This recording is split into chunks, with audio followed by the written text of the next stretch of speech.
이번 시간에는 쌍곡선 두 번째 시간이 되도록 하겠습니다. 지난 시간에 쌍곡선의 정의 다시 한번 살펴보면 쌍곡선의 정의는 두 정점으로부터의 거리의 차가 주축의 길이와 같은 것이라고 정의를 했습니다. 이번에 5번 시간에 배울 것은 쌍곡선의 방정식이 누워있는 것이 아니라 이렇게 Y축 위에 서 있는 쌍곡선의 방정식은 어떻게 될까라고 하는 것이네요. 이렇게 서 있다라고 한다면 주축이라고 하는 것이 Y축에 있기 때문에 주축의 길이는 2b가 되겠죠. 2b. 그래서 쌍곡선의 방정식은 어떻게 나오냐 하면 초점도 Y축에 있기 때문에 A의 제곱분의 X의 제곱 마이너스 B의 제곱분의 Y의 제곱이라고 하는 요 식, 앞의 식은 같은데 뒤에는 마이너스 1이 나온다라고 하는 것이네요. 자, 이것도 식을 정의대로 이끌어내면 조금 복잡하니까 우리가 그냥 결과를 받아들이는 것으로 하는 게 좋을 것 같네요. 앞부분 쌍곡선의 방정식 앞부분까지는 마이너스로 연결된 것들은 똑같은데 뒤에가 1이 아니라 마이너스 1이라고 하는 것일 때 이럴 때는 누워있는 쌍곡선의 방정식이 아닌 서있는 쌍곡선의 방정식이다 라고 하는 것입니다. 그렇다면 A라고 하는 건 어떻게 되냐면 초점의 제곱에서 꼭지점의 제곱을 빼준 값이다 라고 이제 똑같이 적용될 수가 있다라고 하는 것입니다. 자, 정리 한번 해보도록 하겠습니다. 여기 쌍곡선의 방정식 누워있는 것이 아니라 서있는 쌍곡선의 방정식, 즉 초점의 좌표가 0,C와 0,-C라고 하고 그 다음에 주축의 거리의 차라고 하는 게 Y축 위에 B와 마이너스 B까지 2B라고 했을 때 이 쌍곡선의 방정식은 그렇죠. A의 제곱분의 X의 제곱 마이너스 B의 제곱분의 Y의 제곱인데 뒤에 상수는 마이너스 1이 나온다라고 하는 것이네요. 마이너스 1이 나온다. 근데 이 A 값은 어떻게 구한다? 초점의 제곱에서 약간 의미 있는 것들로 외워주는 게 좋겠다라고 했죠. 물론 이제 C의 제곱이 A의 제곱 더하기 B의 제곱이라고 해서 그냥 여기에서 그냥 두 개 더한 것들의 합으로 C의 제곱, 초점의 제곱을 구할 수 있다. 이렇게 외워도 되지만 의미 있는 것으로 한다면 A의 제곱은 C의 제곱, 초점의 제곱에서 꼭지점의 제곱을 빼준 것으로 계산하면 된다. 이런 식으로 알아두시는 게 좋겠네요. 스스로 확인하기 문제를 통해서 문제들을 한번 확인해 보도록 할 텐데요. 여기에서 보면 초점이 0,C, 0,-3이라고 했을 때 C 값은 얼마가 된다? 그렇습니다. C 값은 2죠. 3이죠. 3.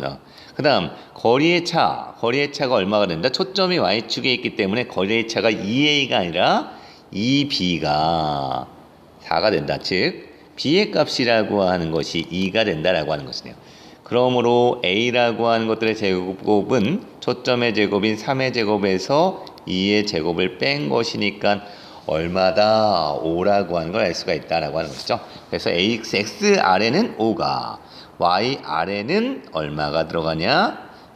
여기 B의 값인 B의 제곱, 2의 제곱, 4가 들어간다. 그리고 뒤에는 마이너스 1이 나온다라고 하는 것입니다. 그 모습 생각해 볼 수 있겠죠. 자, 문제 3번도 보시면 C 값이라고 하는 게 2이고요. 2B라고 하는 게 6이니까 B는 3이다. 아이고, 3이다.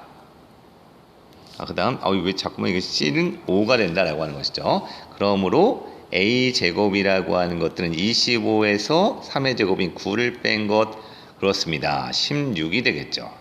16, 즉 4의 제곱이 된다. 그러므로 4의 제곱분의 X의 제곱 마이너스 그 다음에 B 3의 제곱분의 Y의 제곱은 1이 아니라 마이너스 1이 된다라고 하는 것이죠. 2번도 마찬가지로 풀어주시면 20분의 X의 제곱 마이너스 16분의 Y의 제곱은 마이너스 1이라고 하는 식을 얻을 수가 있겠습니다. 자, 이번에는 예제 2번을 통해서 식을 통해서 쌍곡선의 방정식을 추측을 해보도록 하죠. 여기에서는 마이너스 1이 나와 있기 때문에 쌍곡선의 방정식 마이너스 1 서 있는 쌍곡선의 방정식인데 주축은 무엇이 결정한다? Y가 결정한다. Y 밑에 있는 숫자 4니까 2의 제곱이니까 2와 마이너스 2에서 만난다라고 하는 것이죠. 초점은 두 개 더한 것을 루트를 씌워준 것 루트 16 4와 마이너스 4 주축의 길이라고 하는 것이 그러므로 4이고 초점 나오게 되겠죠. 이렇게 알 수가 있겠다. 뭐 이렇게 해가지고 이제 식을 통해서 쌍곡선의 방정식이라고 하는 걸 예측해 볼 수도 있다라고 하는 것입니다. 자, 이것도 마찬가지로 문제 4번도 풀어주시면 초점의 좌표라고 하는 거 금방 구할 수 있죠. 근데 실수하지 말아야 할 것은 0,5 두 개 더해서 루트 쓰여진 것, 다른 하나는 0,-5라고 하는 걸 계산할 수가 있겠습니다. 자, 꼭지점도 구해주시고 주축의 길이 2b는 얼마가 될까? 2b는 당연히 4에서 2배 하니까 8이 된다. 이런 식으로 계산해 주시면 되겠습니다. 이것도 이제 모양이라고 하는 게 깔끔하지 않으니까 8로 나눠주면 되겠죠? 8분의 x의 제곱 마이너스 1분의 y의 제곱은 1이니까 초점의 좌표 c는 얼마가 된다? 8과 1을 더한 다음에 루트 쓰여진 값 3이 되겠죠. 그래서 0,3과 0,-3이라고 하는 것이 되겠습니다. 꼭지점 주축의 길이 구해주시면 되겠죠. 주축의 길이 2b가 되겠죠. 2b. 문제 5번도 한번 생각해 보시고 마지막 문제 6번을 보도록 하겠습니다. 실제적으로 쌍곡선의 방정식이라고 하는 것들이 실생활에 활용되는 문제가 바로 문제 6번과 같은 것인데요. 배의 위치라고 하는 것을 어떻게 알 수가 있는가라고 하는 것이네요. 얼핏 보기에는 여러분들이 드론이나 이런 것들을 바다에 띄워서 그 위치를 지도상에 찍는다라고 생각할 수 있겠지만 실제적으로는 쌍곡선의 원리라고 하는 걸 이용해서 배의 위치라고 하는 걸 추정합니다. 좀 요거 내용들을 설명하기엔 조금 시간이 들어가기 때문에 여러분들이 유튜브나 이런 것들을 통해서 확인해 보시면 좋을 것 같고요. 문제 한번 6번 한번 보도록 하겠습니다. 오른쪽 그림은 120km 떨어진 두 기지국 A와 B가 있어. 기지국이 있죠. 그리고 나서 이 두 기지국 A, B에서 서로 동시에 전파를 보낸 결과 배는 두 기지국 A, B로부터의 거리의 차가 60인 요 차이가 거리의 차이가 60이다라고 하는 것입니다. 60이라고 한다면 요런 쌍곡선 위에 있을 가능성이 있다라고 하는 것입니다. 위에.